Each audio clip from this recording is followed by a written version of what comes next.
Merci Anne-Renée. Bonjour à tous, bienvenue. Merci à nos conférenciers. Donc, Marc Lévesque, économiste en chef chez PSP, Stéphane Marion, économiste en chef de la financière Banque nationale, et également mon ami François Dupuis, économiste au Mouvement des Jardins. On va gagner du temps. Je vais passer outre leur biographie. On est en famille ici à Québec. Ils sont tous très connus. Moi, je veux remercier d'emblée l'Association des économistes et le Cercle Finance Placement du Québec de me donner ce privilège d'animer cette année encore ce panel. Vous savez, c'est la 5e édition conjointe Cercle Finance Placement et l'Association des économistes. On n'est pas loin de 500 personnes ici ce midi. Je pense qu'on est à guichet fermé, Clément. Donc, merci de votre présence. Je tiens à souligner, comme il a été mentionné plus tôt, qu'à compter de 2h30, on va faire une petite pause. On va à 2h pour libérer la salle. Et à 2h30, je vous invite en grand nombre, ceux qui peuvent, revenir.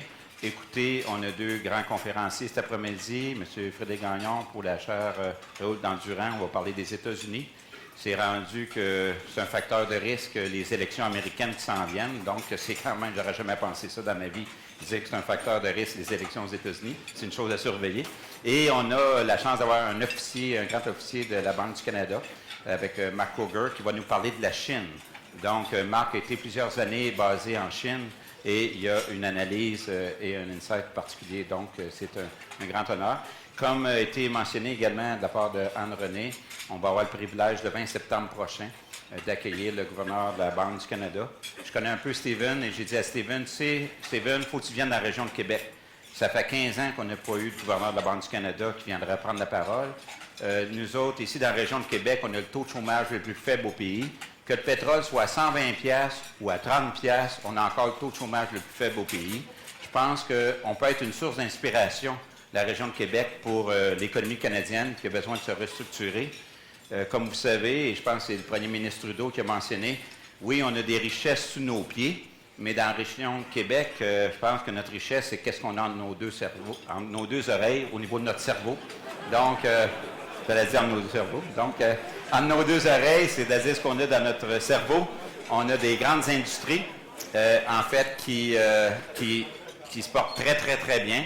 Donc, je pense qu'on peut être un modèle d'inspiration. On est venu ici pour écouter les économistes.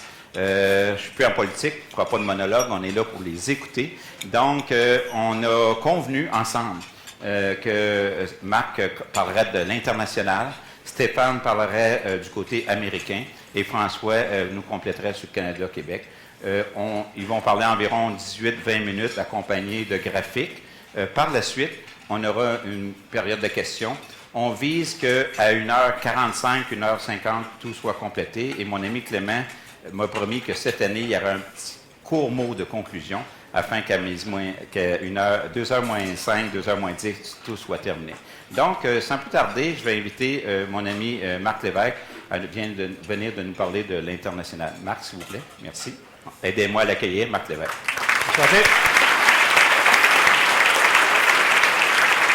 Le grand défi, c'est de faire fonctionner ça. Ça marche, là. Alors, merci beaucoup de m'avoir invité, Clément. Je suis très heureux d'être ici. D'ailleurs, je regardais les prévisions, puis moi, j'ai toujours été prêt à dire que je comprends absolument rien au prix de l'or. Je ne suis pas gêné de dire ça. Et j'ai mis n'importe quoi comme chiffre l'an dernier, puis je l'ai eu plus près que ces deux-là ici. Alors, j'ai littéralement mis n'importe quel chiffre. Ça a marché. Alors, c'est peut-être ça la stratégie qu'on devrait suivre, là. Alors, c'est ça, donc, l'international, ça ratisse assez large, évidemment. Je ne peux pas parler de tout en 15 minutes. Alors, je vais commencer avec un petit survol assez général. J'ai décidé à la fin de la journée hier de mettre cette diapo-là juste pour essayer de donner une idée de comment on voit l'économie mondiale évoluer au cours de la prochaine année. Et là, je vais me concentrer sur 2 choses par la suite. Je vais me concentrer essentiellement sur la Chine. Et donc, il va y avoir beaucoup de discussions sur la Chine ici aujourd'hui, évidemment. Et sur la zone euro. Pourquoi la Chine? Bien, je vais vous expliquer dans une minute, mais c'est des inquiétudes à propos de l'économie chinoise qui sont partiellement derrière ce qu'on voit en début d'année dans les marchés boursiers, les marchés obligataires et même au niveau du prix du pétrole. Donc, ça vient évidemment jouer. Je pense que les préoccupations sont vraiment surfaites. C'est exagéré, mais je vais expliquer pourquoi. Et après ça, la zone euro, parce que je pense que c'est un des lieux du monde, un des endroits qui est redevenu relativement calme, mais j'ai l'impression que cette année, c'est là qu'on pourrait avoir des surprises. Les choses ne tournent pas nécessairement aussi rond qu'on voudrait le croire. Il y a une reprise cyclique en Europe, mais il y a quand même des problèmes structurels qui ne sont pas réglés. Alors, je vais donner un petit survol de ce qui se passe en Europe. Après ça, Stéphane va parler des États-Unis et François va parler du Canada et du Québec. Donc, survol général de l'économie mondiale. Primo, les craintes d'une récession mondiale, à mon avis, sont exagérées. C'est sérieusement exagéré. Mais ça ne change pas le fait que la croissance dans plusieurs régions du monde va demeurer, à mon avis, assez faible. Probablement plus faible que le consensus. Si on regarde les 2 ou 3 dernières années, les économistes comme moi et mes collègues ici racontent grosso modo la même chose pour l'année qui suit, c'est-à-dire l'économie américaine s'accélère, la Fed finit par remonter les taux, la zone euro reprend du poil, etc. Mais en gros, à chaque année, on a été déçus. On a été déçus par la faiblesse de la croissance. Ça ne me surprendrait pas qu'on voit effectivement la même chose se produire encore cette année. De toute façon, la croissance dans les pays développés va être modeste. Ça, c'est clair. On ne voit pas du 3 ou 4 comme on pouvait s'attendre de voir il y a quelques années, avant la crise financière. C'est vraiment plus de l'ordre du 2-2,5 par année. La divergence des politiques monétaires entre les banques centrales va demeurer, je crois, un point de mire important.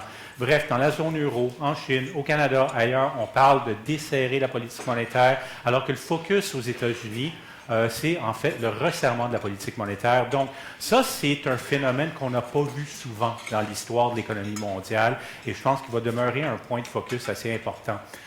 Troisième point, et ça c'est extrêmement important, c'est une des raisons pour lesquelles je veux parler un peu de la Chine, c'est que la bourse chinoise n'est pas l'économie chinoise. En fait, la bourse chinoise est assez peu représentative de l'économie chinoise. Alors, quand les gens voient la bourse chinoise chuter et décident de vendre la bourse américaine, la bourse canadienne, etc., c'est une réaction qui est un peu irrationnelle, parce que ça ne dit pas grand-chose sur l'économie chinoise, le fait que la bourse chinoise plante. Par contre, l'économie de la Chine va continuer sa transition vers une croissance plus soutenable, davantage orientée vers le secteur des services, moins vers le secteur des biens, plus vers l'économie intérieure, moins vers le secteur des exportations. Mais la croissance va être probablement plus lente et probablement plus volatile. La raison étant surtout que cette transformation-là, c'est les autorités chinoises qui veulent l'accomplir, mais à date, ils l'accomplissent en réalité de manière plutôt boiteuse, en essayant de contrôler certaines choses qui ne sont pas contrôlables, comme le marché boursier, par exemple, et en libéralisant d'autres. Les autres pays émergents vont probablement voir leur croissance limitée par le ralentissement de la Chine. C'est un facteur important. La faiblesse des prix des produits de base qui en découle et aussi des conditions monétaires et fiscales restrictives, qui ont été restrictives au cours des 2 dernières années et qui vont évidemment continuer à peser sur la croissance. Donc, ce qu'on voit en début d'année dans l'économie mondiale, au niveau des marchés mondiaux, je pense que tout le monde le sait, ça ne surprend personne, le marché des actions plante. 3 raisons derrière ça qui sont souvent citées, à tout le moins dans les journaux ou même dans la presse financière. D'abord, la Chine, les inquiétudes à propos de la Chine et ses effets sur l'économie mondiale. Numéro 2, le prix du pétrole. Ça, c'est un peu un mystère parce que, oui, il y a des gagnants et des perdants de la chute des prix du pétrole, mais en fait, si on regarde ça dans l'agrégé au niveau de l'économie mondiale dans son ensemble, le pétrole, une chute des prix du pétrole, c'est un léger positif, en fait. C'est un facteur positif pour l'économie mondiale, pas particulièrement gros, mais il y a des divergences importantes entre les différentes régions. Et le troisième facteur, c'est évidemment la politique de la Fed, des inquiétudes autour du fait que la Réserve fédérale américaine a commencé à augmenter les taux d'intérêt. Donc, on parle beaucoup de possibilités d'une récession mondiale et ça se reflète dans le marché des actions. Ça se reflète aussi dans les prix des produits de base et j'attirerai l'attention sur un fait ici, c'est que si vous regardez les prix des produits de base énergétiques, donc pétrole, gaz naturel, etc., l'indice, évidemment, chute de manière assez dramatique. C'est ça qu'on a vu au cours des derniers mois. Mais ça fait quand même un bout de temps que les prix des produits de base non énergétiques aussi sont à la baisse. Et ça reflète le ralentissement de la demande provenant de la Chine, entre autres, et d'autres marchés émergents. Donc, on tend à ne pas beaucoup parler des autres produits de base, mais cette faiblesse-là est extrêmement importante pour le Canada, cette tendance-là. Le Canada n'est pas juste un producteur de pétrole, mais on est aussi un producteur important de plusieurs autres produits de base. Les taux obligataires, évidemment, sont très faibles. Il y a une fuite vers les valeurs sûres. C'est quelque chose qu'on voit typiquement lorsqu'on a de la nervosité sur les marchés boursiers, comme on a vu récemment. Et en fait, hier, on a vu le 10 ans US tomber encore une fois en bas du seuil de 2 %. Donc, on a eu une poussée un petit peu à la hausse plus tôt cette année, mais on est revenu à la baisse et pour les raisons que j'ai expliquées dans la présentation de l'an dernier, je crois que cette tendance-là va se poursuivre. Je ne vois pas vraiment de hausse très significative des taux obligataires au cours de la prochaine année. Et évidemment, une des sources importantes, et là je vais commencer à parler de la Chine un peu, des sources importantes de cette inquiétude, cette nervosité qu'on voit au niveau des marchés mondiaux, c'est ce qui se passe en Chine. Et comme on le voit sur le graphique, on a eu une chute assez dramatique de la bourse chinoise au cours des 6 derniers mois, à peu près depuis le mois de juillet dernier, une chute d'environ 45 %. Les autorités chinoises ont essayé de stabiliser la situation à la fin de l'été, au début de l'automne. Et la manière dont ils se sont pris, c'est essentiellement en dictant, entre autres choses, à des partenaires, entre guillemets, donc des entreprises gouvernementales et autres, d'aller carrément acheter des titres. Et ça n'a pas marché. Il n'y a pas grand monde, je crois, sérieux, qui croyait que ça allait fonctionner. La dégringolade des marchés chinois s'est poursuivie par la suite et c'est là qu'on en est maintenant. Je pense il était important de mettre une couple de choses en perspective avant de vraiment paniquer devant cette situation-là. La première chose, c'est que cette chute-là vient à la suite d'une appréciation assez remarquable de la bourse chinoise entre juillet 2014 et juillet 2015, de l'ordre de 150 %. Et ça a été alimenté en bonne partie par des acheteurs au détail, des investisseurs au détail, des particuliers qui ont été encouragés essentiellement par les autorités chinoises d'acheter des titres. Donc, ça a été en grande partie alimenté par le gouvernement, ça a été encouragé par le gouvernement. Évidemment, il y a eu une bulle, la bulle a cassé et on se retrouve où on est maintenant. C'est important de dire ça pour deux raisons. Premièrement, parce que ça prendrait encore une chute d'un autre 30 % juste pour se retrouver là où on était en juillet 2014. Donc, ce n'est pas comme si on partait de zéro, il y a une chute dramatique de la bourse et que ça va avoir des répercussions un peu partout. Tout ce que ça fait, cette chute-là, c'est d'effacer la majeure partie des gains qui ont été effectués au cours de l'année entre 2014 et 2015. Le deuxième point important, c'est qu'en fait, la bourse n'est pas particulièrement importante dans le portrait économique de la Chine. Si on regarde les ménages, par exemple, et on regarde les bilans des ménages, les actions comptent pour moins de 1 % dans le bilan des ménages chinois. Alors, c'est vrai qu'il y a de plus en plus de gens qui investissent en bourse, mais ça demeure une partie relativement petite de l'avoir des ménages chinois. Deuxièmement, ça joue un rôle relativement peu important dans le financement des compagnies chinoises aussi. Donc, le fait qu'il y a eu cette dégringolade-là va probablement avoir très peu d'effet sur l'économie chinoise.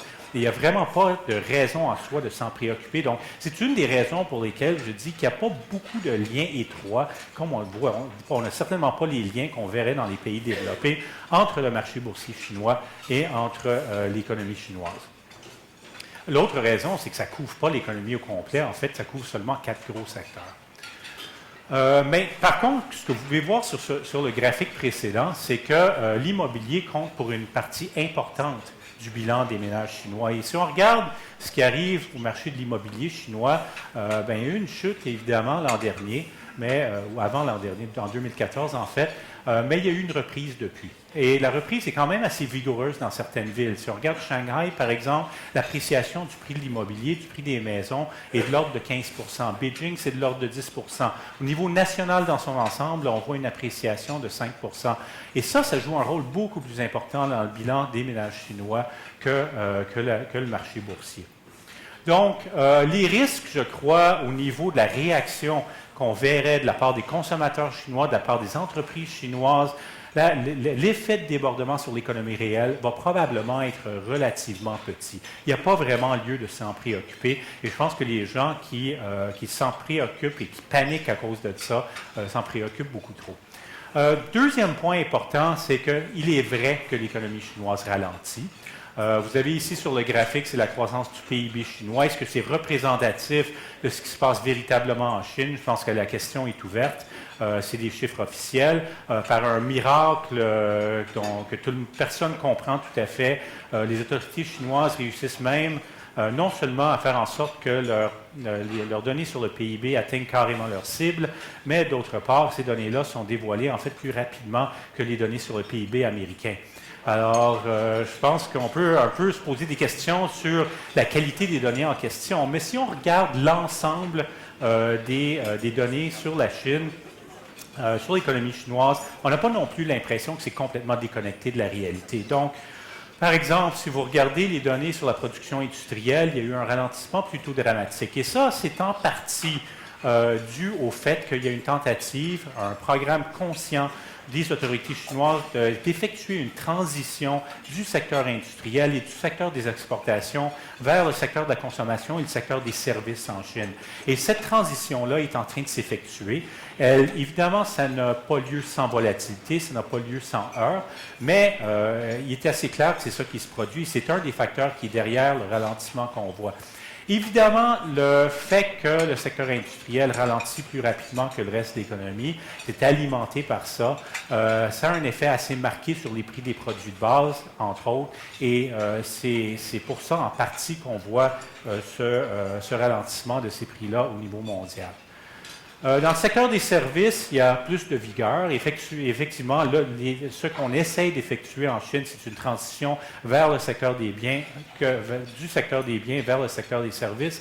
Alors, l'indicateur que vous voyez sur le graphique, le bleu, c'est un indicateur de la vigueur du secteur des services. Et lorsque c'est au-dessus de 50, ça veut dire que le secteur en question est en expansion. Lorsque c'est en bas de 50, ça veut dire que c'est en contraction. Donc, ce que le message ici vous dit, ce que le graphique vous dit en gros, c'est que le secteur des biens est en train de ralentir sérieusement, comme je l'ai montré dans le graphique précédent, mais que le secteur des services est quand même en relativement bonne santé. Remarquez par contre que le momentum dans le secteur des services est en train de ralentir présentement. Ce n'est pas surprenant. Le ralentissement dans le secteur des biens, évidemment, crée des effets de débordement sur l'emploi. Ça crée des effets de débordement sur d'autres secteurs, sur la croissance des salaires. Et évidemment, tout ça a un effet sur l'économie dans son ensemble. Donc, le scénario le plus probable, à mon avis, pour la Chine, c'est qu'effectivement, on va continuer à voir le ralentissement s'effectuer au cours de la prochaine année. Je crois que le ralentissement va être relativement ordonné, mais le point que je ferai, c'est qu'il est fort possible que le ralentissement soit un peu plus rapide, un peu plus sérieux que ce que les autorités chinoises sont présentement en train de cibler. Et évidemment, ça va avoir des effets de débordement supplémentaires sur des facteurs comme les prix des produits de base internationaux. Maintenant, il y a évidemment beaucoup de nervosité à propos de la Chine. On a un phénomène assez sérieux de fuite des capitaux. On a une dépréciation que certains qualifient comme étant importante de la devise chinoise. Vous le voyez sur le graphique ici. Par contre, je pense qu'il est important de regarder l'échelle. Il est vrai qu'il y a eu dépréciation de la devise chinoise récemment. Par contre, cette dépréciation-là n'est pas aussi dramatique que certains voudraient le faire croire. Évidemment, la pression est toujours là, mais ce qui se passe, c'est que les autorités chinoises sont en train d'intervenir assez sérieusement pour contenir, pour limiter cette baisse-là en liquidant les réserves, c'est-à-dire en vendant des dollars américains et autres devises et en rachetant leurs propres devises. Donc, il y a eu une tentative de faire en sorte que cette dépréciation-là de la devise chinoise soit quand même relativement modeste, relativement lente. La préoccupation, c'est que si la devise chinoise se déprécie trop rapidement, ça va avoir des effets de débordement sur l'économie mondiale, notamment via des taux d'inflation beaucoup plus faibles que ce que la plupart des autorités monétaires aimeraient voir. L'autre facteur, c'est que l'inflation en Chine demeure extrêmement faible aussi. Et ça laisse quand même la marge de manœuvre aux autorités de desserrer la politique monétaire s'ils veulent bien le faire. Ils l'ont fait à quelques reprises au cours de la dernière année. Je crois qu'on va voir d'autres mesures de la part des autorités chinoises pour rendre la politique monétaire plus accommodante. Alors, le point ici, c'est que les autorités ont ce qu'il faut en main pour soutenir l'économie si on a besoin de le faire. Donc, le scénario ici pour la Chine, c'est quand même pas démesurément optimiste, mais quand même modérément optimiste. Je pense que le ralentissement va demeurer ordonné. Un graphique sur le Brésil, je tenais un peu à montrer ça, c'était dans une de mes présentations internes que j'ai données, mais je pense que ça dit un peu tout. L'autre point chaud, là, parmi les marchés émergents récemment, ça a été le Brésil. Je ne vais pas m'étendre là-dessus, c'est le bordel, c'est le désastre dans ce pays-là présentement. Allez pas là, la prochaine année va être pas moins désastreuse que la dernière. Le Brésil est en sévère récession. Le système politique est dysfonctionnel présentement. Il y a toutes sortes de scandales qui sont en train de se brasser, qui font en sorte que les autorités ne sont pas capables de faire ce qu'il faut pour régler la situation actuelle. Donc, ça, c'est un peu un cas perdu, le Brésil, et ça va demeurer un cas perdu au cours de la prochaine année. Et le deuxième point que je voulais soulever, puis Clément me souligne qu'il me reste seulement 5 minutes, alors je vais aller assez rapidement là-dedans, c'est la zone euro. Je pense que ça a été un peu le noyau ça a été le centre de beaucoup de nervosité au cours des dernières années, notamment aussi récemment que l'année dernière, on a eu une reprise de la crise grecque. Alors, il y a toujours, je pense, ce qui se passe avec la zone euro, c'est qu'on passe de crise en crise avec des périodes d'accalmie entre les crises. On est dans une de ces périodes-là qui sont un petit peu plus tranquilles actuellement. Une chose qui est claire, c'est que l'économie européenne, sur une base purement cyclique, est en train de reprendre. Ça va. Absolument aucun problème là. Mais remarquez le graphique, comment que la croissance est lente. Et je pense que ça, c'est un phénomène qu'on va voir se poursuivre au cours des 2, 3, 4 prochaines années. Une croissance en Europe qui est à peine supérieure à 1%. Et est-ce que c'est problématique? Dans un sens, ça l'est. D'autre part, la croissance potentielle en Europe est extrêmement faible et par conséquent, ça n'empêchera pas à long terme des variables comme le taux de chômage de diminuer. Mais même là, c'est pas un environnement qui est particulièrement encourageant. Le momentum cyclique de l'économie européenne en général est en train de s'améliorer, aucun doute là-dessus. Alors lorsque vous entendez des propos optimistes à partir de l'Europe, à propos de l'Europe, c'est à ça qu'on réfère. C'est pas une situation où les problèmes structurels qui sont quand même assez profonds sont réglés. Un gros problème en Europe qui demeure, c'est que la croissance du crédit demeure extrêmement faible.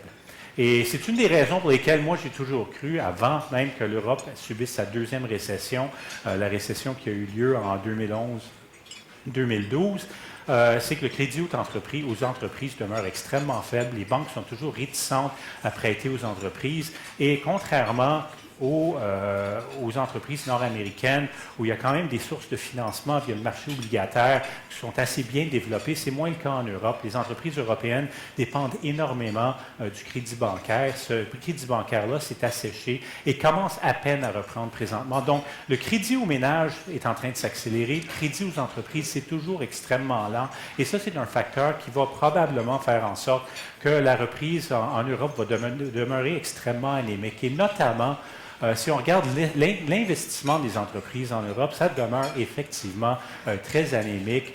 Dépendant de la mesure qu'on prend, on a des signes de reprise de l'investissement en termes de pourcentage du PIB ou non, mais une chose qui est assez claire, c'est que comparé à ce qu'on est habitué de voir sur le plan, sur une base historique, l'investissement demeure extrêmement faible en Europe et ça, c'est inquiétant parce que c'est une des bases importantes de la croissance économique.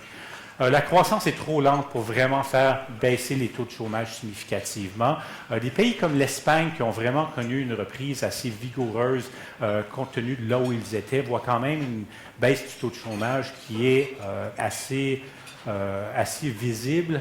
Mais dans le cas de la plupart des autres pays d'Europe, et notamment les pays les plus développés, le cœur de l'Europe, si on veut, la baisse du taux de chômage qu'on voit est extrêmement modeste. C'est le moins qu'on peut s'en dire. Si vous regardez la France, par exemple, il n'y a pas de baisse significative du taux de chômage. En Italie, c'est extrêmement lent. Donc, la croissance est là. La croissance reprend. Le cycle est en train de se raffirmer en Europe. Mais par contre, ce cycle-là est beaucoup trop faible pour véritablement avoir une incidence sur ce qui compte pour bien du monde, des variables comme le taux de chômage notamment. Et par conséquent, comme il y a beaucoup de capacités excédentaires dans l'économie européenne, l'inflation demeure extrêmement faible, loin en dessous de la cible de la Banque centrale européenne qui est légèrement en bas de 2 L'inflation, excluant des facteurs comme l'énergie, la nourriture, donc ce qu'on appelle typiquement le core, tourne autour de 1 donc un point de pourcentage en dessous de la cible de la Banque centrale européenne. Et l'inflation, tous items, là, c'est à cause de la baisse du prix du pétrole, des prix du pétrole, ça tourne autour de 0. Donc, c'est évidemment un dilemme pour la Banque centrale européenne. La Banque centrale européenne a pris des mesures récemment pour baisser son taux de dépôt en dessous de 0, donc en territoire négatif, et de prolonger ses achats d'actifs au-delà de la date prévue de la mi-2016 jusqu'en 2017. La spéculation voudrait maintenant qu'ils vont probablement en faire davantage. Moi, je m'attendrais à ce qu'ils en fassent davantage et assez rapidement. Une des raisons étant que la Banque centrale européenne n'a pas agi de manière particulièrement vigoureuse dans le cycle actuel comparé à certaines autres banques centrales du monde. Si on regarde le graphique, par exemple, vous regardez évidemment les achats d'actifs du Japon, donc le bilan de la Banque centrale japonaise, où vraiment c'est parti en flèche. La Réserve fédérale américaine aussi a eu des achats extrêmement importants, mais si vous regardez la Banque centrale européenne, il y a eu des achats d'actifs. En fait, c'était les prêts bancaires, ce qu'on appelait les LTRO, qui ont fait gonfler le bilan de la Banque centrale européenne. Et lorsque ces fonds-là ont commencé à être remboursés par les banques européennes, avant le bilan, le bilan a diminué. Donc, ce qu'on peut voir, c'est que le bilan de la Banque centrale européenne n'est même pas au niveau où il l'était en 2012, lorsqu'il a mis fin, lorsque les banques ont commencé à rembourser les fonds qui leur avaient été prêtés. Donc, la Banque centrale européenne peut en faire beaucoup plus. Il a ce qu'il faut pour baisser les taux encore davantage s'il le faut. Je ne crois pas qu'ils vont... Je doute qu'ils vont... Je ne m'attends pas à ce qu'ils agissent beaucoup à ce niveau-là, mais ce qu'ils pourraient faire, c'est augmenter le taux d'achat, la vitesse de l'achat d'actifs qu'ils effectuent. Maintenant, ça ne sera pas facile de le faire. Il y a de la résistance. Il y a beaucoup de résistance qui provient notamment des Allemands et pour des raisons purement politiques. Mais en bout de ligne, et ça a été signalé par Draghi ce matin, qu'il se pourrait fort bien que la Banque centrale européenne intervienne davantage pour stimuler l'économie au cours de la prochaine année et effectivement qu'il fasse ce qui est absolument nécessaire de faire. Donc, c'est un peu, je vais m'arrêter là-dessus parce que le temps me manque. Je vois l'autre est sur le bord de me prendre une canne et de m'enlever de là. Alors, je vais arrêter là-dessus et mes deux collègues vont parler des autres régions. Merci.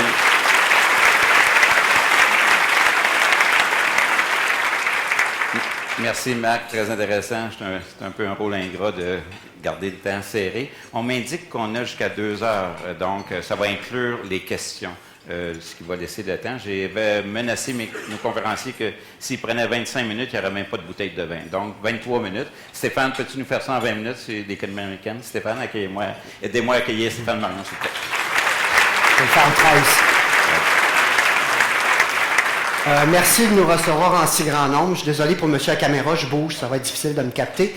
Je vous fais une confidence avant de commencer. Je me suis assoupi dans l'auto. J'ai voyagé avec 2 collègues extraordinaires, Simon Côté, Jérôme Bernier, qui ont été solidaires, se sont endormis avec moi. Je me suis réveillé, j'ai perdu ma présentation. Je l'ai reconstitué en arrivant, mais j'ai quelques annotations en anglais, donc je suis désolé. J'ai voulu improviser aussi. J'ai entendu que Clément a réussi à mettre le grappin sur M. Paulos. J'entends aussi que ça fait bravo. J'entends aussi que ça fait 12 ans que vous n'en avez pas vu un, gouverneur de la Banque centrale à Québec. Je ne sais pas si vous savez à quoi il ressemble. C'est le monsieur avec le sombrero sur le dollar canadien. C'est une farce. Le dollar en papier n'existe plus. Puis je viens de m'apercevoir qu'il y a des gens de la Banque du Canada dans la salle. C'est une farce. Je l'aime, M. Paulos. C'est le meilleur gouverneur de la Banque centrale que j'ai vu au Canada depuis très longtemps. Il est meilleur que M. Carney en passant. Ça, je le dis en toute honnêteté. Clément Roberge est préoccupé, la bourse descend. Je pense qu'il ne se rappelle pas ce qui s'est passé en 2011. C'était une très mauvaise cuvée aussi. Et constater ce qui se passe au niveau du marché boursier présentement par rapport à 2011. Donc, marché boursier mondial en baisse de 21 %. On est à moins 17. Les États-Unis, en 2011, avaient fait moins 19,4 %. On s'est arrêté juste avant un marché baissier de 20 %. On est en baisse de 13 % par an présentement. Pour les autres, on était tous en marché baissier, dont le Canada. Ce que je veux vous dire, c'est qu'il y en aura de la volatilité dans le contexte où on est présentement. La politique joue un rôle clé. La bourse sera beaucoup plus volatile, mais vous constaterez en haut à droite et en bas à droite, la volatilité du marché boursier n'est pas aussi accentuée qu'on le vu en 2011 et les écarts de taux corporatifs ne le sont pas. Donc l'économie mondiale est peut-être, bon, esclopée un peu, mais on n'est pas blessé mortellement, on ne s'en va pas en récession. Je suis tout à fait d'accord avec Marc Lévesque qui a tenté de nous faire peur en disant que les taux en bas de 2 % aux États-Unis sont à 2,02, Marc. Mais là, il m'a fait vraiment peur. Il dit, allez pas au Brésil cette année, puis j'y vais au mois de mars avec Jérôme. Donc ça me fait peur par contre. Mais la réalité pour l'économie mondiale, encore une fois, c'est une transition. Je pense que si la toile de fond s'améliore dans les prochains trimestres, l'inflation basse devrait nous aider à avoir des marchés boursiers un peu plus porteurs. L'expansion économique américaine, c'est de quoi je vais vous entretenir aujourd'hui. Elle est relativement jeune, on parle de 27 mois. Si vous comparez avec les périodes précédentes, je pense qu'il serait faux de dire que l'économie américaine doit absolument avoir un gros passage à vide présentement parce que l'expansion est déjà trop longue. 27 mois, c'est plutôt une expansion jeune. Je suis optimiste. C'est la reprise qui a été longue. Mais l'expansion relativement jeune, il n'y a pas de raison pour la Réserve fédérale d'être trop inquiète par rapport à une remontée importante de l'inflation qui mènerait à une remontée de taux beaucoup plus grande. Donc, je ne m'en fais pas à ce niveau-là. Et pour la bourse, là, ça se replace un peu aujourd'hui.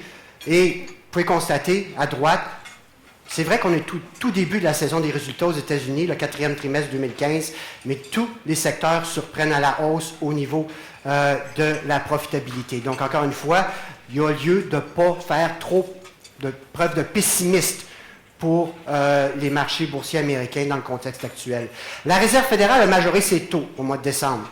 Bon, est-ce qu'elle était justifiée de le faire? Bien entendu, elle n'aurait peut-être pas majoré les taux dans le contexte international actuel, mais avec l'information qu'elle détenait au mois de décembre 2015, elle pouvait le faire, puis je pense qu'une des conditions clés qui devait être remplie, c'est que l'emploi à temps plein reprenne son niveau d'avant la récession. Or, en décembre 2015, on pouvait constater que l'emploi à temps plein aux États-Unis était revenu, ou en fait atteignait un nouveau niveau record. C'est ça, encore une fois, vous pouvez constater, c'est la reprise qui a été longue. Et vous pouvez considérer que vis-à-vis des petites flèches, historiquement, lorsque l'emploi à temps plein surpasse ou atteint un nouveau record, bien, la Réserve fédérale enclenche un cycle de resserrement. Donc, on y va avec des hausses de taux. Moi, je ne pense pas qu'il y en aura beaucoup.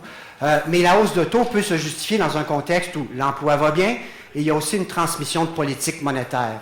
Et ça, c'est très important.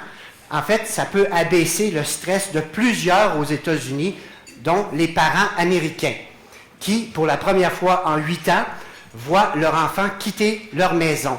Remarquez le graphique, pendant 8 années de suite, la formation de ménage aux États-Unis, 600 000 par année. C'est désastreux. Donc, depuis quelques mois, quelques trimestres, en fait, on attend 1,2 million.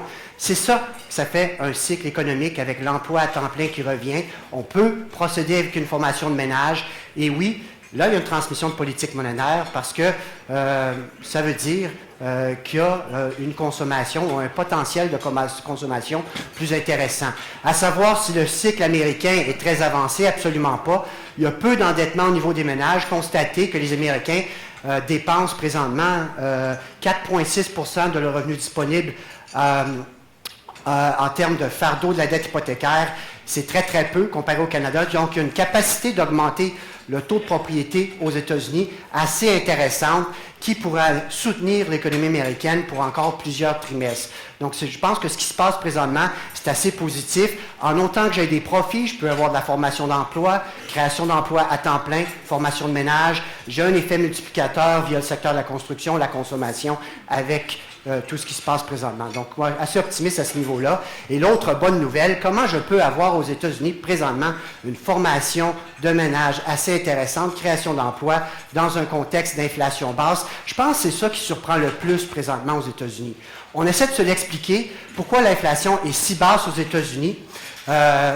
En fait, c'est inusité parce que lorsque le taux de chômage est à 5 %, en général, on pourrait dire que l'inflation salariale devrait être à 4 %. Or, ce n'est pas ce que nous constatons. C'est une première dans l'histoire des États-Unis.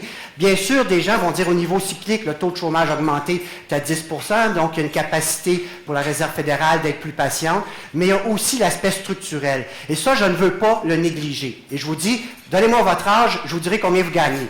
C'est important aux États-Unis parce que vous constatez que le taux de croissance du salaire horaire dépend de l'âge, du créneau d'âge dans lequel vous êtes. Vous pouvez voir de plus en plus, la ligne bleue tend à converger vers la ligne grise ou même la ligne brune. Donc, la ligne brune, ce sont les gens de 56 ans et plus. Et ça commence à avoir un effet extrêmement important sur l'économie américaine. Bon, la propension à dépenser plus, la propension à prendre du levier, mais en même temps, pour l'inflation salariale, ça a des ramifications extrêmement importantes. Donc, les gens dans les créneaux de 56 ans et plus tendent à ils gagnent peut-être plus, mais les augmentations salariales sont beaucoup moindres.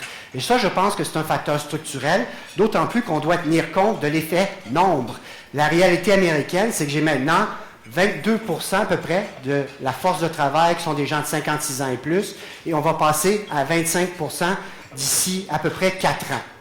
Là, je vous vois tout de suite, ouais, mais de 22 à 23 à 25 %, c'est peut-être pas grand-chose. C'est phénoménal comme chiffre. Je vais vous donner une indication. L'année passée, aux États-Unis, la population active a cru de 1,2 million. Je ne sais pas si quelqu'un veut se lancer dans la foule. Combien de cette croissance de la population active provenait des 56 ans et plus, qui ne représentent que 22 % de l'emploi? Clément, chiffre? Du 1,2 million? 1 million. 1 million. 1 million.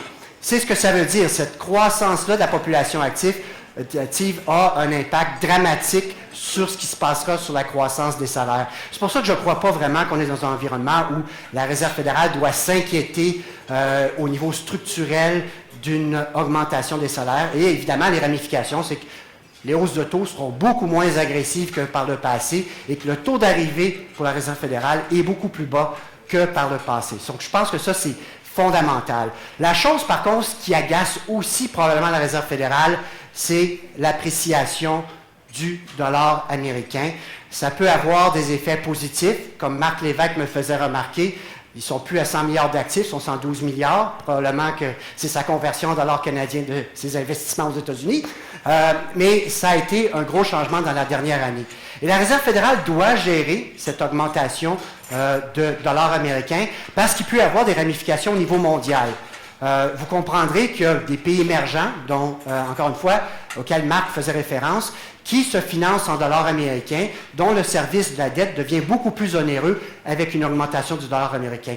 Donc, moi, je vous dirais, dans ma conclusion pour l'économie américaine, si la Réserve fédérale gère mal sa devise, il peut avoir un accident, potentiellement aux États-Unis, mais surtout au niveau des pays émergents. Donc, ça, je pense que c'est un aspect à surveiller. Nous ne pouvons pas, comme économie mondiale, absorber une autre appréciation du dollar américain comme on l'a vu l'année passée. Donc, à surveiller. Dans mon scénario, le dollar américain est beaucoup moins vigoureux en 2016 qu'il a été en 2015. Je me croise les doigts, mais je pense que ce serait le scénario le plus positif pour l'économie mondiale. L'autre chose, c'est que ce serait aussi positif pour l'économie américaine, pour la simple et bonne raison que s'il y a des problèmes, un stress dans les pays émergents au niveau du financement de leur dette souveraine, ben, il va y avoir un effet d'entraînement. Et là, vous pourriez avoir une contagion avec le secteur corporatif américain qui pourrait faire face à un élargissement des écarts corporatifs. Et ça, c'est très, très important pour la Réserve fédérale parce que pour la première fois de l'histoire des États-Unis, les obligations corporatives sont la principale source de financement externe pour les entreprises non financières. Ce que ça veut dire, c'est qu'à peu près 66 % de besoins de financement des entreprises américaines qui se fait via le marché obligataire. C'est normal parce qu'à coup de détente quantitative aux États-Unis, la Réserve fédérale a acheté toutes les obligations du gouvernement fédéral, donc les autres investisseurs se tournaient vers de la dette corporative. Donc ça a été la panacée au cours des dernières années. Et vous pouvez constater sur le graphique, maintenant, les obligations sont un multiple des prêts bancaires. Donc, le marché corporatif devra être gérée, ou la Réserve fédérale devra faire preuve de doigté pour éviter un élargissement trop grand des écarts corporatifs, parce que l'impact sur l'économie réelle sera beaucoup plus rapide que par le passé. Donc, c'est la complexité supplémentaire avec laquelle la Réserve fédérale doit composer. La bonne nouvelle, c'est que tant qu'il n'y a pas d'inflation, il n'y a pas raison d'être trop agressif pour la Réserve fédérale. Donc, mais ça, c'est fondamental, je pense, pour les marchés financiers. Le marché corporatif doit avoir une bonne tenue. La bonne tenue, en fait, vous ne l'avez pas présentement dans certains créneaux, dont le secteur énergétique américain. Vous pouvez constater que les taux de financement sont même plus élevés qu'en 2008-2009.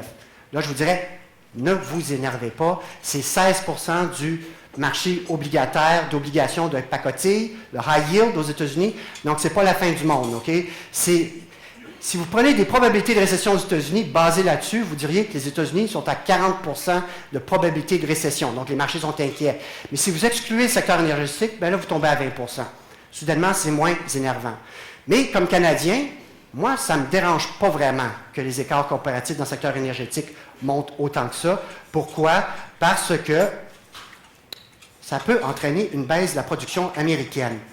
Comme Canadien, on ne peut pas être déçu de ça. Et vous remarquerez que la ligne rouge dans le graphique, depuis 2010, les Américains ont augmenté la cadence de production de pétrole de 5,6 millions de barils par jour à plus de 9,6.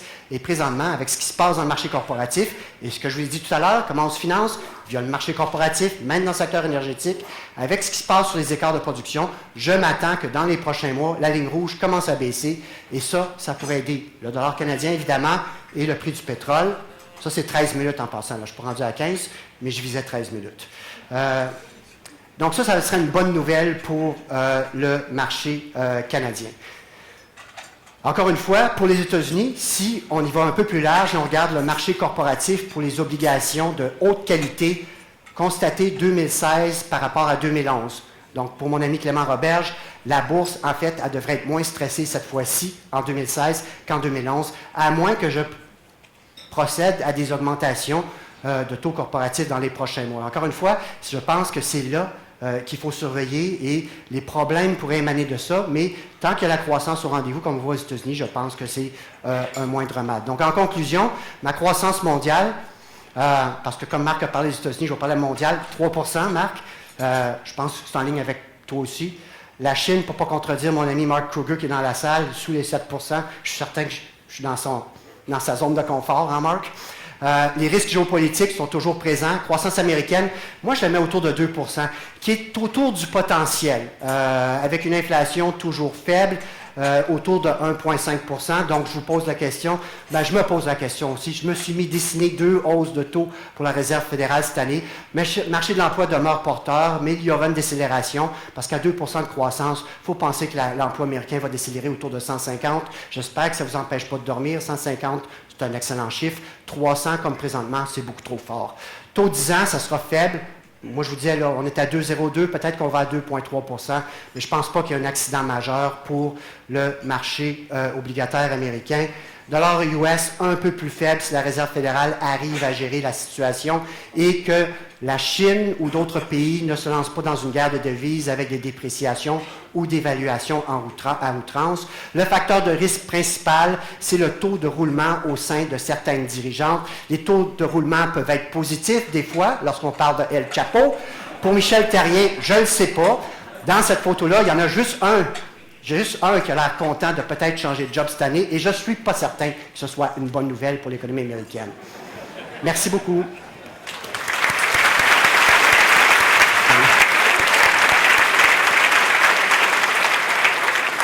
Merci Stéphane.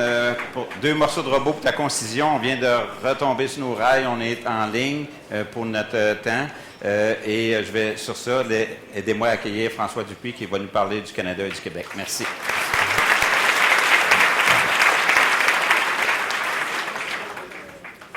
Bonjour à tous, merci pour l'invitation. C'est sûr qu'au Canada, il y a eu quand même pas mal de difficultés. Vous savez qu'actuellement, il y a pas mal d'enjeux.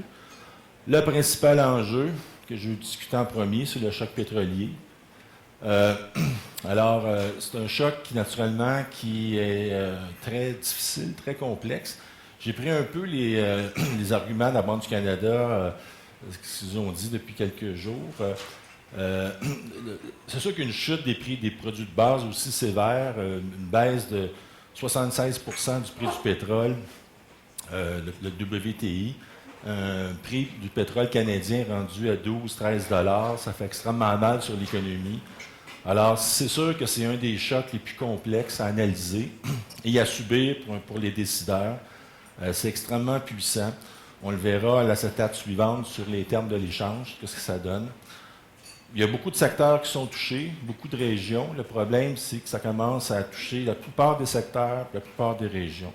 Donc, et surtout si le prix se maintient aussi faible et si le prix continue à baisser. Ce qu'on nous dit ici, c'est qu'il n'existe pas de politique simple dans cette situation. Donc, on ne peut pas juste baisser les taux d'intérêt. On l'a vu hier, ils n'ont pas baissé. C'est peut-être partie remise. Le dollar canadien fait beaucoup de travail, en fait, actuellement. Mais ça prend un rebalancement des politiques économiques. On le verra dans le prochain budget du gouvernement fédéral. J'en parlerai un peu plus loin. Le processus d'ajustement économique va être très difficile. Donc, il y aura des baisses de revenus, il y aura des baisses d'emplois. C'est évident que l'Alberta, qui est en récession, va connaître une récession encore plus marquée. Même chose pour la Saskatchewan, même chose pour Terre-Neuve. Au bout de la ligne, ça va prendre beaucoup de temps avant de faire la transition vers une économie où il y aura moins de ressources, ou une économie où on sera plus vers le secteur manufacturier, vers une économie de services. Donc, il va falloir être patient. Le meilleur outil, en fait, à court terme, pour amortir, si on veut, le choc, c'est le dollar canadien. Donc, le dollar canadien, en fait, agit comme un amortisseur. Lorsque l'économie va bien, le dollar monte. Lorsque ça va mal, il baisse. Ça a été comme ça dans plusieurs décennies. Vous avez un graphique ici. On le compare avec les termes de l'échange. Les termes de l'échange, c'est un indicateur qui nous indique un peu, si on veut, la richesse du pays. Donc, c'est le ratio des prix des exportations versus les prix des importations. Lorsque les termes de l'échange augmentent, notre revenu au pays augmente et vice-versa. Lorsque les termes de l'échange diminuent, bien, les revenus au pays baissent. Donc, ça prend un dollar beaucoup plus bas pour compenser, pour nous aider. Le choc actuellement est quand même très violent. Ça s'est fait très rapidement. Il y a une perte d'environ 50 milliards de revenus en ce moment au Canada, ou 1500 par Canadien. Donc, vous voyez l'impact que ça peut avoir. On était, je ne sais pas si on peut dire qu'on est encore, mais on était un pays fortement exportateur de ressources. Alors, vous voyez dans le graphique, depuis 2002, il y a eu des mouvements haussiers avec beaucoup de volatilité. D'ailleurs, cette volatilité-là refroidit beaucoup l'ardeur des gens d'affaires. C'est difficile de faire des plans d'affaires pour aller à l'étranger, ou même les gens qui restent ici mais qui achètent de l'équipement de l'étranger, lorsqu'on a une devise qui fluctue entre 70 et 100 dans l'espace de quelques années. Ça fait très mal, comme je disais tantôt, dans plusieurs provinces. C'est pas égal, en fait. Donc, vous avez les provinces du centre du graphique, l'Alberta, Saskatchewan, Terre-Neuve, qui est en récession. Le reste du Canada parvient à tirer son épingle du jeu. Globalement, on a une croissance quand même qui est plus faible, plus faible que le potentiel de l'économie. C'est pas avec ça qu'on va créer beaucoup d'emplois dans les prochaines années. Si le choc, en plus, s'amplifie, alors qu'est-ce qui pourrait arriver?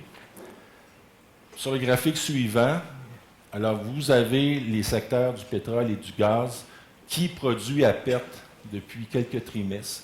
Donc, depuis qu'on a cette série statistique-là, donc les bénéfices d'exploitation du secteur pétrole et gaz, c'est la première fois qu'on a des trimestres négatifs. Donc, c'est sûr que les entreprises ne vont pas produire à perte longtemps. Donc, certaines vont arrêter leur activité, vont diminuer leur activité, diminuer la production, beaucoup moins investir et naturellement faire des mises à pied dans ces provinces-là.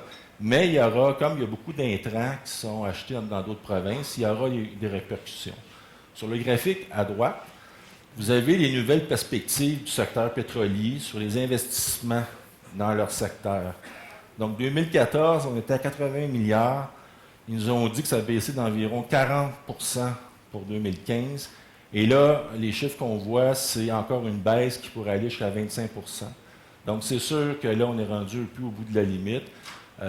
Encore une fois, lorsque vous avez un pétrole de l'Ouest à entre 12 et 15 $, ce n'est pas très viable là, à long terme.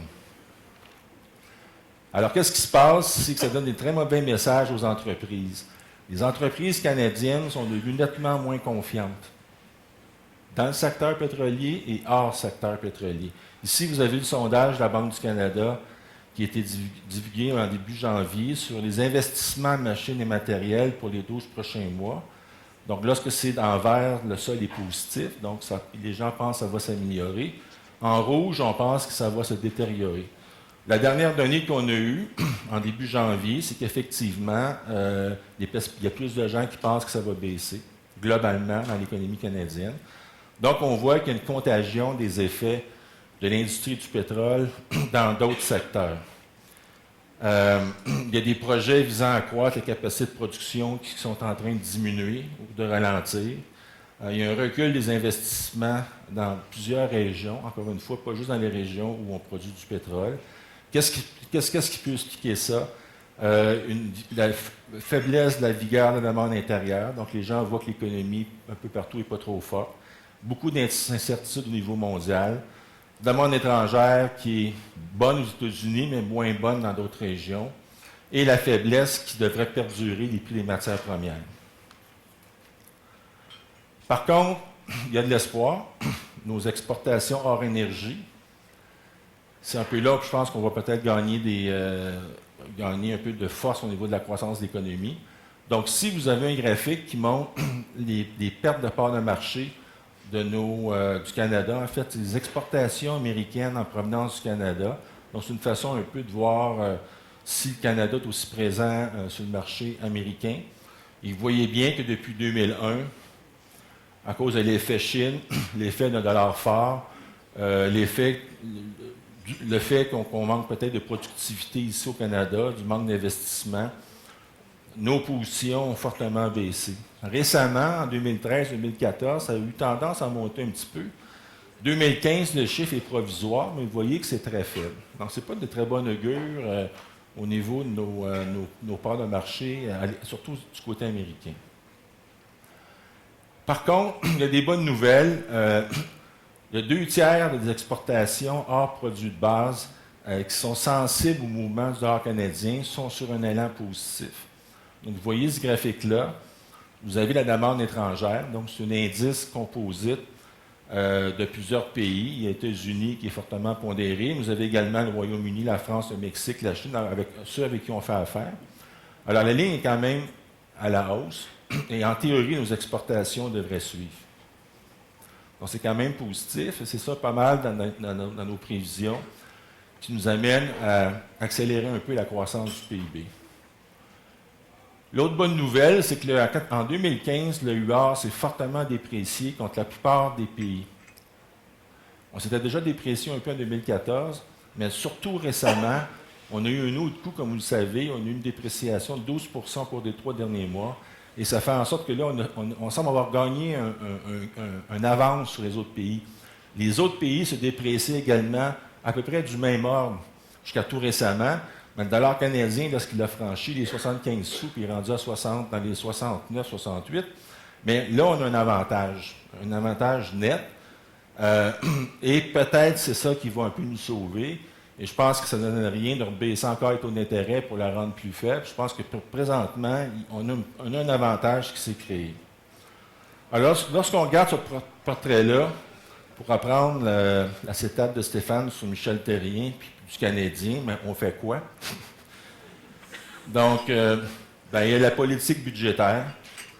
Les libéraux ont annoncé quand même une bonification du programme d'investissement, qui n'est pas rien. En fait, on passerait le programme de 65 milliards à 125 milliards. Ça pourrait augmenter le PIB annuel entre 0,1 et 0,4. Si ça se fait via des investissements en infrastructure, souvent les multiplicateurs sont importants. Donc, les retombées peuvent être assez importantes.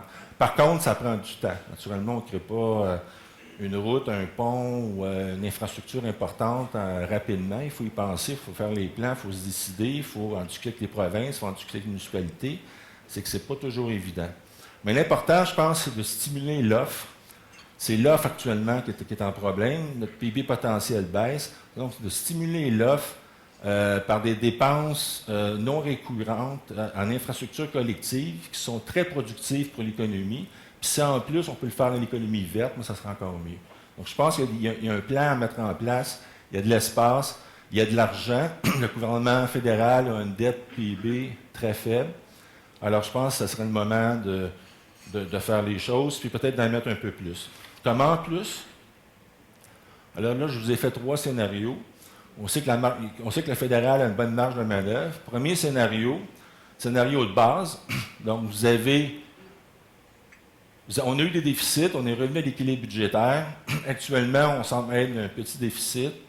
On pourrait garder un déficit d'environ 1% du PIB et maintenir le ratio dette-PIB stable. Ça pourrait créer des déficits jusqu'à 25 milliards environ. Ce n'est pas énorme par rapport à l'économie. Alors ça, c'est le scénario de base. L'autre plan, ce que j'appelle le scénario prudent, c'est d'avoir un déficit annuel en bas de 1% du PIB et de maintenir le ratio de dette-PIB stable. Là, on aurait des déficits annuels entre 10 et moins 20. Certains disent que c'est vers là qu'on s'en va. Et j'ai un troisième scénario que j'appellerais agressif, un déficit annuel à 2% du PIB, avec un ratio dette-PIB en hausse. Malgré ça, lorsque vous regardez le graphique, le ratio dette-PIB passe de 31 à 35. Au pire de la crise financière, on était monté à 33. Donc, probablement que ça va être quelque chose entre les 3 scénarios. Le point de départ actuellement, on serait, d'après les dernières données, on aurait déjà un déficit prévu d'environ 4 milliards. Il y a une réserve dans les budgets de moins 3 milliards. Le programme libéral est environ aux élections de 12 milliards. L'économie est plus faible que prévu par rapport au point de départ de 6 milliards. Donc, on serait déjà rendu à 25 milliards de déficit. Est-ce qu'on veut en rajouter un autre 15 pour se rendre à 40? Comme je vous dis, à 40 milliards, il y a encore de la place. Maintenant, l'autre chose qu'on peut faire, c'est la politique monétaire. La politique monétaire, naturellement, il y a les taux d'intérêt, mais on nous a expliqué récemment qu'il y avait d'autres outils non conventionnels. Il y a les indications prospectives. On peut dire au marché que les taux ne bougeront pas d'ici 12 mois. Il y a les taux d'intérêt négatifs maintenant, on le verra un peu plus loin. Il y a les achats massifs d'actifs, comme ont fait les Américains. Et aussi, il y a du financement ciblé qu'on peut faire, les banques centrales peuvent faire. Donc, qu'est-ce qu'on peut faire? La ligne verte, c'est un peu le scénario de base s'il y avait une reprise au niveau des ressources. Donc, les taux d'intérêt ne descendent plus. À 0,50, sont assez bas. Et éventuellement, en 2018, il y aurait des petites hausses de taux. Si jamais la situation se corse et les effets de contagion sont pires, alors là, les taux d'intérêt peuvent encore baisser. Ils peuvent même descendre dans la zone négative, comme ça se fait en Europe actuellement. Et naturellement, l'incertitude actuelle engendre beaucoup de possibilités. On peut être dans l'espèce de zone grise. Le travail que la Banque du Canada a fait jusqu'à maintenant, ils ont baissé les taux à 0,50. Lorsqu'on regarde ce graphique-là, c'est l'indice des conditions monétaires. Donc, c'est la combinaison des taux d'intérêt et du dollar canadien. On fait ça pour tous les pays. Ça nous donne un peu une idée comment la politique monétaire est souple ou elle est restrictive. Et lorsque vous regardez la ligne verte foncée, on est rendu au point où on était à peu près dans les années 90. Donc, la politique actuellement, elle est extrêmement accommodante et elle provient beaucoup de la baisse du dollar canadien. En fait, ici, c'est en équivalent de pourcentage. La ligne verte en haut, la flèche, ça nous dit un peu ce qui est la baisse du dollar canadien, c'est un peu l'équivalent d'une baisse de 9 % de taux d'intérêt qu'on aurait subi depuis quelques années. Et récemment, en 2015, la baisse de 15 % du dollar, c'est un peu si on avait eu une baisse de taux d'intérêt de 5 %. Naturellement, ce n'est pas toujours linéaire, ce n'est pas toujours égal, ça ne touche pas les mêmes secteurs. Mais tout ça pour dire que la politique monétaire en fait déjà beaucoup. Je pense que ce serait la politique budgétaire de prendre le relais. L'autre enjeu que je veux vous parler, c'est l'endettement. 5 minutes. l'endettement et la surrégulation des prix. Donc, on sait que les prix des maisons seraient surévalués entre 10 et 30 % au Canada, surtout dans la Grande Toronto et à Vancouver. Le marché de l'habitation semble actuellement être dans 3 vitesses avec la baisse des prairies et les prix sont plutôt stables au Québec et en Ontario. Mais ça reste quand même inquiétant. Ici, j'ai un graphique long terme, depuis 80, le ratio de l'investissement résidentiel par rapport au PIB. Donc, tout ce qui touche l'investissement sur l'habitation par rapport au PIB, on est très loin de la moyenne historique. Habituellement, lorsqu'on voit une courbe de même dans l'économie, c'est qu'elle va toujours revenir vers sa moyenne. Un jour ou l'autre, elle va revenir. On ne peut pas étirer la courbe. Alors, ce que je dis, moi, c'est que la surévaluation du prix des maisons dans certaines régions, l'endettement record des ménages, le choc pétrolier plus la contagion, tout ça s'amplifie, mais il y a un risque de tempête parfaite. Et là, on pourrait avoir des taux négatifs. Et là, on pourrait avoir des mesures de politique non conventionnelles. Je vais sauter une section sur l'inflation pour aller à mes prévisions. Donc, mes prévisions canadiennes, le PIB 1,5, pour cette année, 1,8 l'an prochain. La Banque du Canada, elle est à 2,4. C'est très optimiste. Un pétrole à 46. Les taux d'intérêt ne bougeraient pas. Un dollar canadien à 72 sous. Dans un scénario alternatif, là, où les choses dérapent davantage, bien, vous avez une croissance qui va connaître une récession, une petite récession, et des taux d'intérêt qui vont peut-être descendre vers les 0 %. Je terminerai en parlant peut-être un peu du Québec. Québec a eu quand même des facteurs assez positifs en 2015. Le bilan de l'emploi a été très positif, 48 000 postes créés. Il faut dire qu'en 2014, on a perdu 9 600. Lorsqu'on prend la statistique moyenne annuelle, on est environ à 18 000 postes créés sur les 2 dernières années. La confiance des ménages remonte un peu. L'activité du secteur résidentiel est en ajustement, mais elle reprend du mieux récemment. Les facteurs négatifs, on le verra un peu plus loin, les ventes au détail manquent de vigueur, la confiance des PME s'est encore affaiblie, la remontée des investissements des entreprises n'est pas confirmée, puis les exportations internationales plafonnent. Il y a encore beaucoup de chemin à faire. Et une croissance du PIB à 2 % et plus, je pense que c'était oublié. On a une demande intérieure qui est trop faible et on a une démographie qui est défavorable. Lorsqu'on regarde l'évolution du PIB par année, alors on le voit bien que depuis 2012, la croissance est très faible. On est rentré, on a ce qu'on appelle le potentiel économique qui a chuté vers les 1,2 à 1,6 %. On le voit sur le graphique. Ces chiffres-là sont beaucoup plus près d'être entre 1 et 1,5. Pour 2015, 2016, 2017, ces chiffres-là sont sujets à la révision à la baisse. Ce matin, on a eu les comptes économiques pour le 3e trimestre. Et normalement, on va réviser un peu à la baisse les chiffres que vous voyez. Donc, ça va concorder avec la série qu'on a. Les ventes au détail nous indiquent que le consommateur québécois est à bout de souffle. Donc, les ventes au détail en termes réels, depuis plusieurs trimestres, sont négatives. Les investissements des entreprises au Québec, il y a eu des ratés. Une baisse de 5 % en 2013, 5 % également en 2014 et 3 % attendu en 2015. Donc, vous voyez que c'est très difficile. Les entreprises manquent de confiance. On ne veut pas investir. C'est un peu la même histoire qu'au Canada. Au niveau de nos exportations internationales, il y a eu quand même une certaine remontée, mais depuis plusieurs trimestres, on plafonne. Ça va très bien du côté américain. Par contre, ça va plutôt mal du côté de l'Europe et de l'Asie. Concurrence accrue, panne de l'investissement, etc. Donc, c'est une autre embûche un peu pour nous. Je terminerai là-dessus. Il y a beaucoup de solutions, je pense, beaucoup d'idées qui circulent. Nous, on a fait plusieurs travaux sur les défis des entreprises québécoises, puis comment les entreprises québécoises peuvent amener un élément de solution. Naturellement, celui qui est le plus souvent noté, c'est de rehausser la productivité. Ça, c'est majeur. Ça vaut aussi pour l'économie canadienne.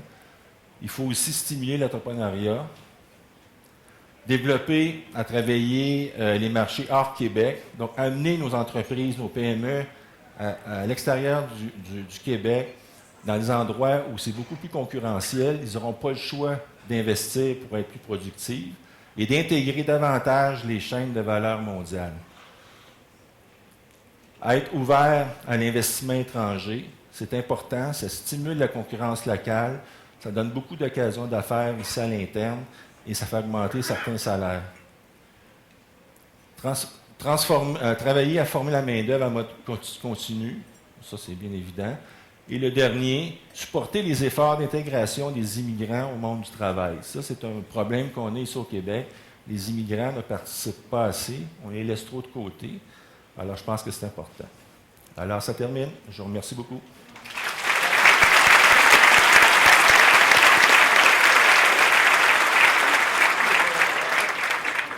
Merci beaucoup, François. Top chrono, 20 minutes. Excellent. Écoutez, on va être très discipliné. On s'est engagé qu'à 2 heures, c'est terminé. Il reste 10 minutes et Clément doit parler quelques minutes. On a de la place uniquement pour 3 questions. Et devinez quoi? Vous utiliser mon privilège de modérateur. C'est moi qui vais poser les 3 questions. Ça, c'est de la démocratie. Vous aimez ça? Donc, je m'en excuse. Mais il y a un paquet d'actuels en salle. Vous ne pouvez pas quitter sans savoir c'est quoi les prévisions au niveau des taux à long terme. Donc, ma première question, c'est prévision des taux à long terme aux États-Unis. Deuxième question, ça sur le pétrole. Puis la troisième question, ça va être le budget du Québec. Donc, je commence au niveau de première question pour satisfaire nos actuaires. Prévision des taux à long terme. Je m'adresse à Marc Lévesque. Comment vois-tu les taux 10 ans aux États-Unis à la fin de cette année? OK. Moi, je ne sais pas exactement ce que j'ai mis exactement comme chiffre dans la prévision, là, mais on est tous pas mal pareils. C'est dans les environs de 2,3 2,3, 2,2 dans ce bout-là. Ce que je dirais, c'est exactement la même chose que j'ai dit l'an dernier pour justifier le fait que je voyais les taux à long terme américains demeurer relativement faibles. Ce n'est pas juste les taux américains, c'est les taux de long terme partout dans le monde. Alors, il y a essentiellement pour les États-Unis 2 facteurs. Facteur numéro 1, on ne voit pas de hausse dramatique des taux de la Réserve fédérale américaine au cours de la prochaine année. On a, comme Stéphane, essentiellement 2 augmentations de taux à partir du niveau actuel. Donc, la pression venant des taux courts ne sera pas particulièrement forte. Alors, ça, c'est le premier facteur. Deuxième facteur, l'inflation va demeurer faible aux États-Unis. Moi, je ne vois pas d'envolée de l'inflation. L'inflation, comme Stéphane l'a montré dans sa présentation, le taux que regarde la Réserve fédérale américaine, qui est le Personal Consumption Deflator, ce qu'on appelle le PCE, tourne présentement autour, si on prend le core, on exclut les prix de l'énergie et de l'alimentation, ça tourne autour de 1,5 %. Alors, ça aussi, ça va demeurer passablement faible. Les conditions ne sont pas en place vraiment aux États-Unis pour qu'on ait une accélération marquée de l'inflation. Donc, inflation faible aussi, taux à court terme qui demeure relativement faible, même s'il augmente. Et le troisième facteur, qui est un facteur mondial, et c'est ce qui sous-tendait ma vue l'an dernier, que les taux allaient demeurer faibles partout dans le monde, c'est tout simplement les tendances de l'épargne et de l'investissement au niveau mondial.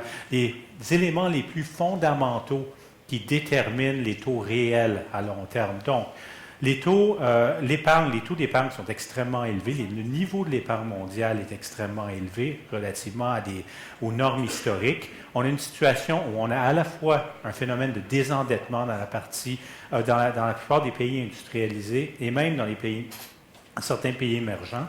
Donc, on a un phénomène de désendettement dans le secteur privé. Et là, on a plusieurs gouvernements sont aussi en train de réduire leurs emprunts, c'est-à-dire de corriger leur déséquilibre budgétaire. Donc, leur désépargne est en train de diminuer. Donc, la conclusion de ça, c'est qu'on a un taux d'épargne mondial qui demeure très élevé.